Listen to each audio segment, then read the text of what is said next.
इदं माद्यं पदस्थानं सिद्धिसोपानपर्वणाम् इयं सा मोक्षमाणानामजिह्वा राजपद्धतिः। नमस्कार, मैं डॉक्टर उर्मी गौतम, प्रवक्ता संस्कृत, जेवी जैन इंटर कॉलेज सहारनपुर, कक्षा 11, विषय संस्कृत के शिक्षण में सभी विद्यार्थियों का अभिनंदन करती हूँ। प्यारे विद्यार्थियों, मैंने जो अभी ये श्लोक बोला है, इस श्लोक का अर्थ है कि इदम आद्यम पदस्थानम, अर्थात यह जो शब्द ज्ञान है ये सबसे प्रथम स्थान है, आदि स्थान है ये, और इसके अंदर कोई भी सीढ़ी नहीं है, और ये मोक्ष प्राप्ति का सीधा मार्ग है, अर्थात इसके बीच में कहीं भी कोई व्यवधान नहीं है, सीधा मार्ग है, सीधी सड़क जाती है मोक्ष प्राप्त करने के लिए या फिर हमारे शब्द ज्ञान के लिए। अर्थात जब हम कोई ज्ञान की प्राप्ति करते हैं तो उसके लिए ये जो व्याकरण है यह सीधा मार्ग है। तो प्यारे बच्चों, आज का हमारा जो विषय है वो व्याकरण ही है। व्याकरण के अंतर्गत आज हम पढ़ेंगे संधि, और संधि के अंतर्गत आज का हमारा विषय है अयादि संधि और गुण संधि। इसका आज हम अध्ययन करेंगे। इसको जानने से पहले हम कुछ पहले की बातें जान लेते हैं कि संधि किसे कहते हैं। अर्थात संधि वह है जहाँ पर दो वर्णों में परस्पर निकटता होने के कारण जो मेल होता है उन वर्णों का, उसे हम संधि कहते हैं। अर्थात उन दोनों वर्णों के बीच में किसी भी वर्ण का व्यवधान नहीं आना चाहिए, तो उनकी निकटता के कारण उनमें जो दो वर्णों में मेल होता है वह संधि कहलाती है। इसके अतिरिक्त संधि के मुख्य 3 प्रकार होते हैं। एक तो स्वर संधि, व्यंजन संधि और विसर्ग संधि। स्वर संधि के भेद। स्वर जो संधि है, जब दोनों वर्ण अगर स्वर होंगे तो वह स्वर संधि कहलाती है, और स्वर संधि के भी अनेक प्रकार हैं, जैसे यण संधि, गुण संधि, दीर्घ संधि, पूर्व रूप संधि, अयादि संधि, वृद्धि संधि और पररूप संधि। यण संधि ये हमने पहले जाना था, पिछले हमने व्याख्यान में जाना था यण संधि क्या होता है। यण संधि का जो परिभाषा है वो है इको यणचि, इसका सूत्र है, और ये सूत्र कहता है कि इक के स्थान पर यण होते हैं अगर असमान अच परे हों तो। इक अर्थात ई उ रील री के स्थान पे यण अर्थात य व र ल होते हैं, और उनके आगे अगर कोई असमान स्वर होता है तो। हमने इनके बहुत सारे उदाहरण सीखे थे कि प्रत्येक, इत्यादि, यद्यपि, नद्यपि, मधुवरी, स्वागतम, बधुवादेशा, मात्राज्ञा, पित्राज्ञा, लाकृति इत्यादि, ये सब हमने यण संधि का अध्ययन किया था। अब इसके बाद है यण संधि के अतिरिक्त आज हम अयादि संधि और गुण संधि, ये जो स्वर संधि के प्रकार हैं, आज हम इनके बारे में विस्तार पूर्वक जानेंगे। अयादि संधि सूत्र है इसका एचोए वायावह। यह पाणिनि अष्टाध्यायी का 6ठे अध्याय के प्रथम पाद का 78वां सूत्र है। एचः अय अव आये आवह। इसका अर्थ है जब एच जो है ये प्रत्याहार है, और एच प्रत्याहार के अंतर्गत जो वर्ण आते हैं वो ए, ओ, आई और औ। इनसे परे अगर कोई स्वर हो तो ए को अय, ओ को अव, अय को आए और औ को आव आदेश हो जाता है। मुख्य बात इसकी जो है वो ये है कि ए, ओ, अय और औ, इनके आगे कोई अगर स्वर होगा तो ए के स्थान में अय आदेश होगा, ओ के स्थान में अव आदेश होगा, अय के स्थान में आय आदेश होगा, और औ के स्थान में आव आदेश हो जाता है। ए, ओ, अय, औ ये एच प्रत्याहार के वर्ण हैं। इनके आगे अगर कोई स्वर वर्ण आता है तो ए के स्थान पे क्रम से अय, ओ के स्थान पे क्रम से अव, आई के स्थान पे क्रम से आए और औ के स्थान पे क्रम से आव आदेश हो जाता है। अब हम इनके उदाहरण देखेंगे कि सबसे पहले जो उदाहरण है वो ए के आगे अगर स्वर होगा तो ए के स्थान पर अय आदेश हो जाता है और स्वर भी रहता है। उदाहरण देखिए, चे धन अनम।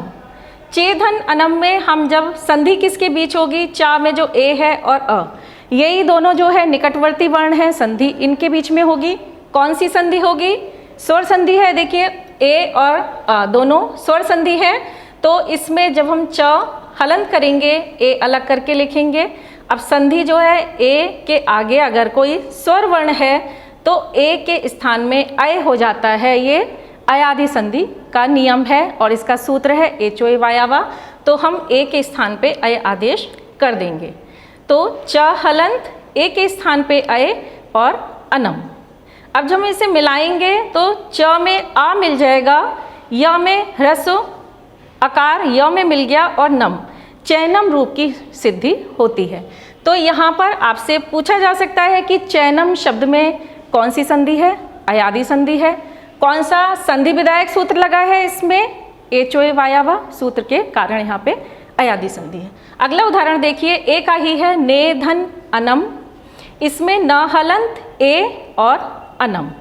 अब संधि क्योंकि ए और अ के बीच में होगी यहाँ पे, क्योंकि अन्य वर्ण का व्यवधान नहीं है। अब संधि हम कौन सी करेंगे, इसमें ए के आगे स्वर वर्ण है तो संधि होगी अय, अयादि संधि, क्योंकि सूत्र कहता है एचो वायावह कि ए के स्थान पर अय आदेश होगा। तो हमने अय आदेश किया और जब हम इसे मिलाएंगे, न अ में मिल जाएगा, न अ के साथ, और या में ह्रस्व आकार मिलकर के नयनम रूप की सिद्धि हो जाती है। तो ये भी अयादि संधि का उदाहरण है। अगला उदाहरण देखिए, शे धन अनम। इसमें शे में जो ए है और अनम का अ, इन दोनों पदों में ए और आ के बीच संधि हुई है। श हलंत, ए के स्थान पर हम अय आदेश करते हैं क्योंकि आगे स्वर वर्ण है। तो एचो आयावा सूत्र के कारण हमने यहाँ पे अय किया और जब हम इसे मिलाएंगे, श अ के साथ मिलकर के, य अ के संग मिलकर के शैनम रूप की सिद्धि यहाँ पर होती है। अयादि संधि का ये उदाहरण है। अगला है संचे धन अनम। संचे में भी ए है यहाँ पर और अनम का अ, संधि इनके बीच होगी क्योंकि ये ही निकटवर्ती वर्ण है। और इन दोनों वर्णों के बीच में संधि कौन सी होगी, ए के आगे अगर कोई भी स्वर है तो संधि होती है अयादि संधि। तो हम ए के स्थान पे अय करेंगे, सूत्र लगेगा एचोए वायावा, क्योंकि वही सूत्र कहता है कि ए के स्थान पे हम अय आदेश करेंगे। तो देखिए, संच में च हलंत किया, ए के स्थान पर हमने अय किया और अनम।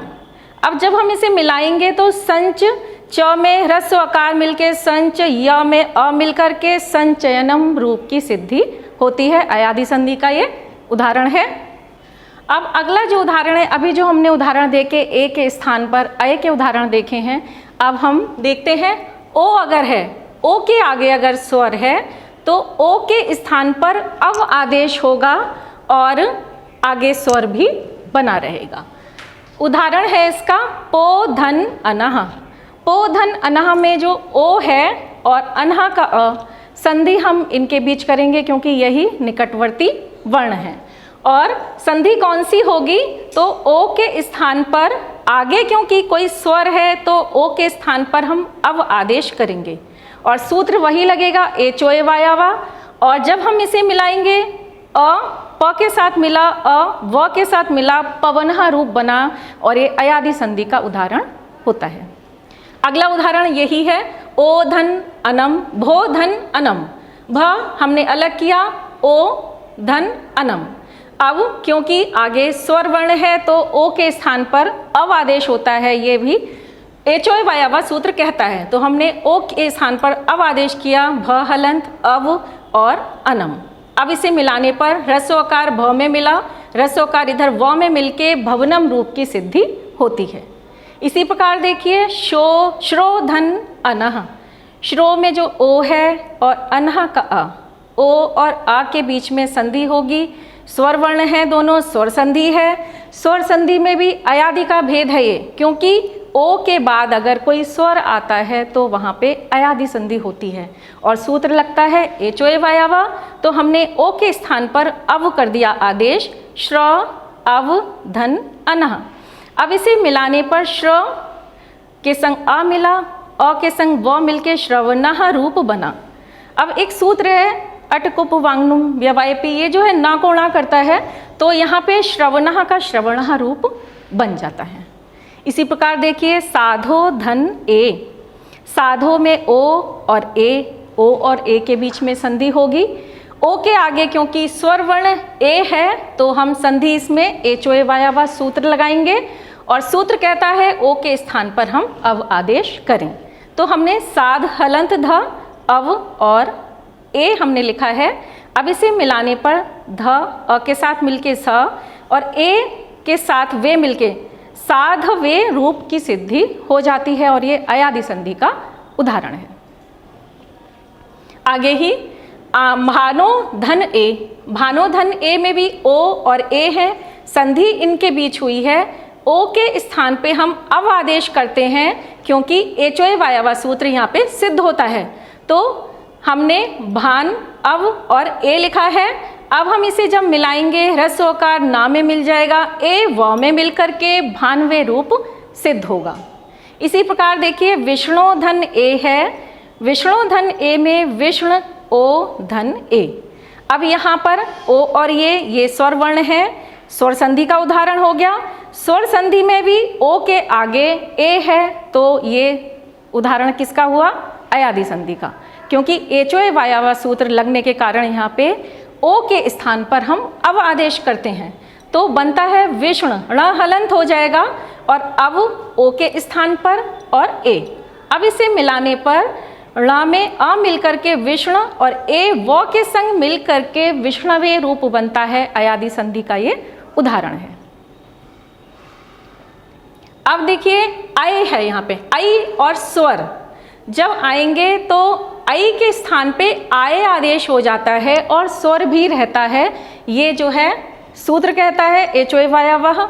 और उदाहरण आप देखिए इसका, नई धन अकह, नई में न हलन करिए, आई अलग लिखिए और अकह। अब सूत्र के अनुसार आई के स्थान पर आए आदेश होगा, ये एचोए वायावा सूत्र कहता है। तो हमने आई के स्थान पर आए आदेश किया है और अखा आगे लिखा रहेगा। अब आप इसे मिलाइए, दीर्घ आकार न में मिल गया, ना बन गया, ह्रस्वकार य में मिल गया, नायकः रूप यहाँ पर अयादि संधि का उदाहरण सिद्ध होता है। आगे देखिए शई धन अकह, शई में श हलंत आई धन अकह। अब इसमें आई के स्थान पे आए आदेश हम करेंगे क्योंकि आगे कोई स्वर वर्ण है तो इसलिए हमने आए आदेश किया और श आ में मिलके शा, य में अ मिलकर के य और कह शायकः रूप बनता है। इसी प्रकार से देखिए दई का अगले उदाहरण कि दई धन अकह, आई का उदाहरण है ये, द आई धन अकह। इसमें आई के स्थान पे आए आदेश हो जाएगा। एचोए वायावा सूत्र लगा है, आगे क्योंकि स्वर वर्ण है इसलिए आई के स्थान पे हम आए आदेश करते हैं। तो द हलंत आए और अकह। अब इसे मिलाने पर आ में द मिल गया और य ह्रस्व आकार य के संग मिल करके दायकः रूप सिद्ध हुआ। इसी प्रकार से अगला उदाहरण है नई धन इकाह का, इका का। नई में आई हमने अलग किया, इका आगे लिखा है।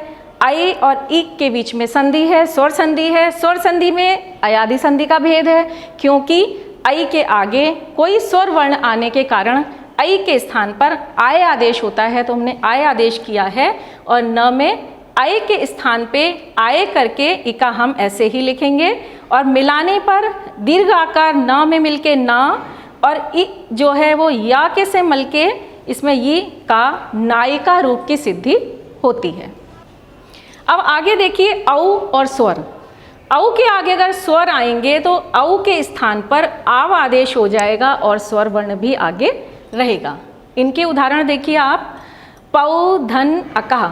पौ में प हमने हलंत किया है और ये जो स्वर है ये औ है।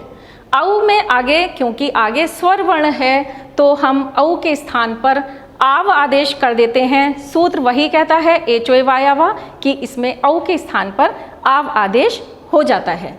तो प हलंत औ के स्थान पर आव आदेश और अकह। अब इसे मिलाने पर दीर्घ आ प में मिला पा, अ व में मिला व और कह, पावकह रूप बनता है। ये अयादि संधि का उदाहरण है। इसी प्रकार से पौ धन अनह, इसमें देखिए औ है यहाँ पे आगे स्वर वर्ण है और स्वर वर्ण आने के कारण यहाँ पे हम औ के स्थान पे आव आदेश करेंगे, अयादि संधि है। प में आ मिला के पावनह रूप बन जाता है, अयादि संधि का उदाहरण है ये। अगला उदाहरण एतौ धन अपि, इसमें औ और अ के बीच में संधि है। स्वर वर्ण होने के कारण औ के स्थान पर हम वही आव आदेश करते हैं, तो एत आव धन अपि। अब मिलाने पर एतावपि, एतावपि रूप सिद्ध होता है। इसी प्रकार से देखिए बालकौ धन अपि, बालकौ में औ, बालक क हलंत औ धन अपि, इसमें भी बालक औ के स्थान पर हम आव आदेश करेंगे। क्यों करेंगे? क्योंकि एचोए वायावा सूत्र लग रहा है और वो कह रहा है कि औ के स्थान पे हमें आव आदेश करना है। क्यों? क्योंकि आगे स्वर वर्ण है, तो स्वर्ण वर्ण आ होने के कारण हमने आव आदेश कर दिया यहाँ, और रूप बना दीर्घ आ क में मिला बालका और अ व में मिलके वपि, बालका वपि रूप यहाँ पे बनता है। इसी प्रकार देखिए श्रौ धन इका, श्रौ में औ अलग किया और इका, इसमें श्र औ के स्थान पर आव आदेश, क्योंकि आगे स्वर वर्ण ई है, तो अब मिलाएंगे इसे हम, तो श्रा और ई जो है वो वा में मिल जाएगी, श्राविका रूप की सिद्धि होती है। आगे उदाहरण है भौ धन उकहा का, हमने औ को अलग करके लिखा है, भ हलंत है और उकहा।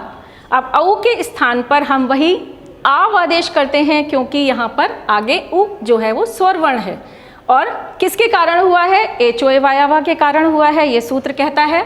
तो अब इसे जब हम मिलाएंगे, आ भ में मिलके भा बना और उ व में मिलकर के भाव का रूप बनता है, ये अयादि संधि है सब। अब आगे देखिए द्वौ धन एव, द्वौ धन एव में संधि होगी, जो औ है इसमें और ए में स्वर संधि है। स्वर संधि का भेद है अयादि संधि, क्योंकि आगे स्वर वर्ण है तो सूत्र कहता है औ के स्थान पर आव आदेश हम करेंगे, और सूत्र क्या है? एचोए वायावा। तो हमने दो हलंत किया, औ के स्थान पर आव आदेश किया और एव, ये हमने लिखा। अब इसको मिलाने पर आ दो के संग मिला द्वा, और ए जो है व के संग मिलेगा वेब, तो द्वावेव रूप की सिद्धि होती है। अयादि संधि का ये उदाहरण है। प्यारे बच्चों, हमने जितना भी पढ़ा है एक बार हम इसे प्रश्नोत्तर के माध्यम से देखते हैं कि अयादि संधि किस संधि का भेद है। तो जो मुख्य तीन संधियां हैं, स्वर संधि, व्यंजन संधि और विसर्ग संधि, तो ये स्वर संधि का ही भेद है। इसी प्रकार से अयादि संधि विधायक सूत्र बताइए, तो आपको सूत्र बताना है, इसमें एचोए वायावा सूत्र इसमें लगा है। अगला प्रश्न है आपसे, एच प्रत्याहार के अंतर्गत कौन कौन से वर्ण आते हैं? तो एच प्रत्याहार में जो चार वर्ण हैं, ए, ओ, आई और औ, ये चार वर्ण जो है वो एच प्रत्याहार के अंतर्गत आते हैं। अगला प्रश्न है, ए के स्थान में क्या आदेश होगा यदि आगे कोई स्वर वर्ण है? तो आप ये ध्यान रखिए, ये सूत्र जो है एचोए वायावा का है, इसके आधार पर अगर आगे कोई स्वर वर्ण है तो ए के स्थान पर हम अय आदेश करते हैं। अगला प्रश्न है, पावकः में कौन सी संधि हुई है? पावका, पौ धन अकहा, पौ में औ जो है उसके स्थान पर आव हुआ है, और संधि यही जो भी आपने पढ़ी अयादि संधि का ये उदाहरण है। हमने जो अभी पढ़ी है अयादि संधि पढ़ी, और इसके अंतर्गत हमने बहुत सारे उदाहरण देखे। अब हम इसके अतिरिक्त स्वर संधि का जो अगला भेद है गुण संधि, वो हम पढ़ते हैं। गुण संधि का सूत्र है आद गुणः। ये 6:187 जो है ये पाणिनि अष्टाध्यायी के छठे अध्याय के प्रथम पाद का 87वां सूत्र है, ये आद गुणः। ये सूत्र कहता है कि जब अ या आ के बाद इ या ई, उ या ऊ अथवा रि या री आते हैं तो उनके स्थान पर क्रमशः ए, ओ, अर तथा अल हो जाते हैं। ये ए, ओ, अर अल गुण कहलाते हैं। अर्थात ए ओ अर और अल ये गुण हैं और इसका सूत्र है अदेंग गुणा, ये इससे पहले आया है।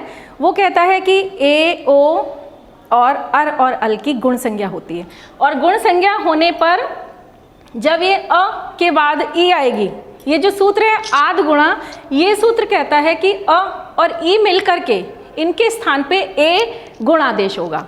इसी प्रकार से अ या उ, इन दोनों के मिलने पर अ के आगे उ अगर आएगा तो इन दोनों के स्थान में ओ गुण एकादेश होगा।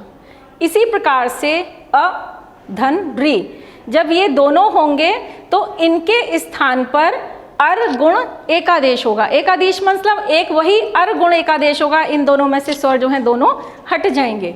अ धन री, इन दोनों के होने पर अल गुण एकादेश होता है। तो ये जो हैं वो गुण कहलाते हैं, ए ओ अर और अल जो है ये गुण कहलाते हैं, इसीलिए ये गुण संधि का है उदाहरण है। अब देखिए इनको हम किस प्रकार से उदाहरण से देखते हैं। पहले है कि अ या ई, अ धन ई, इसके आने पर ए गुणादेश होगा। अ या दीर्घ ई तो भी ए गुण आदेश होगा। अब दीर्घ आ या ई के आने पर भी ए गुणादेश होगा। अर्थात यहाँ पे ह्रस्व आ या दीर्घ आ, इसी प्रकार से यहाँ पे ह्रस्व ई या दीर्घ ई आने पर ए गुणादेश में बदल जाता है। उदाहरण देखिए अब इनके आप। उप धन इंद्रः, उप में जो आ है और ई, आ और ई के बीच में संधि होनी है क्योंकि यही निकटवर्ती वर्ण है, इनके बीच में किसी वर्ण का व्यवधान नहीं है। अब संधि कौन सी होगी, तो आ धन ई, इन दोनों के बीच में जो संधि होगी वो गुण संधि है क्योंकि अ और ई मिल करके ए गुणादेश करते हैं, ये आद गुणा सूत्र कहता है।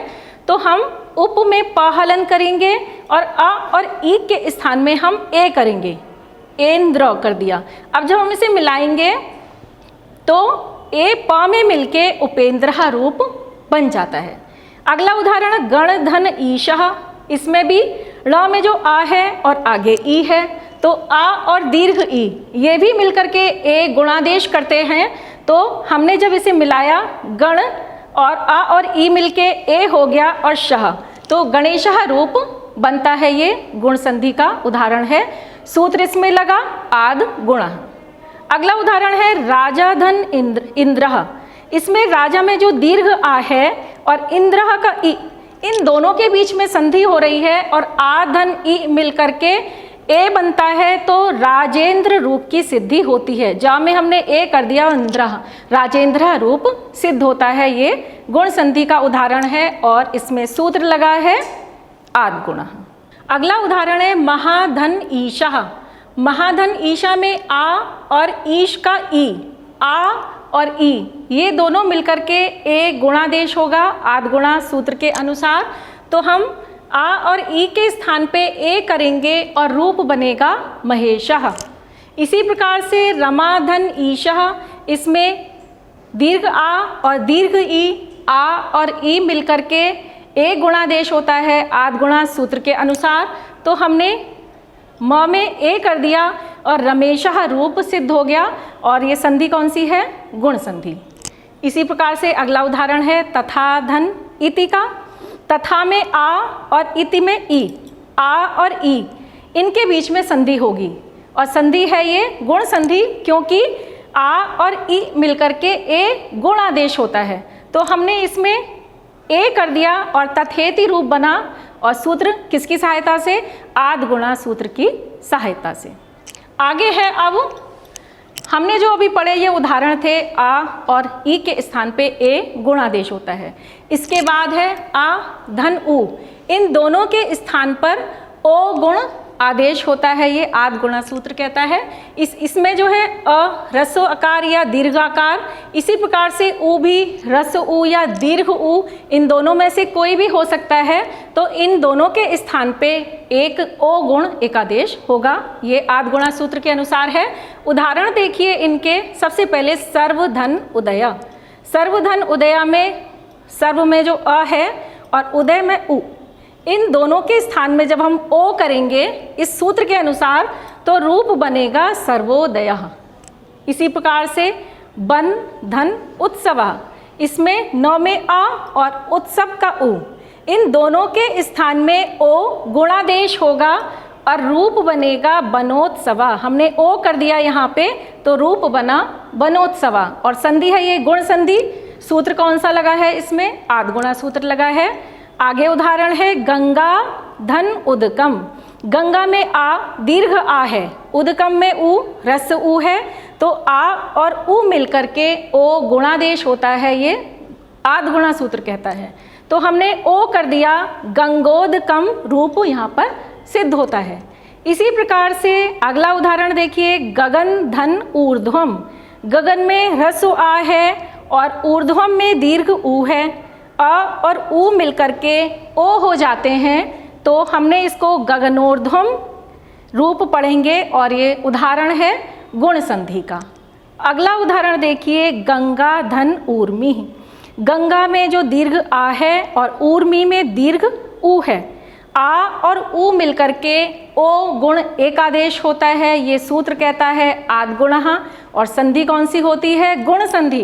तो ओ गुण करने पर गंगोर्मी रूप बनता है। अब है आधन री। हमने आधन ई के उदाहरण देखे, आधन ओ के उ के उदाहरण देखे। अब है आधन री।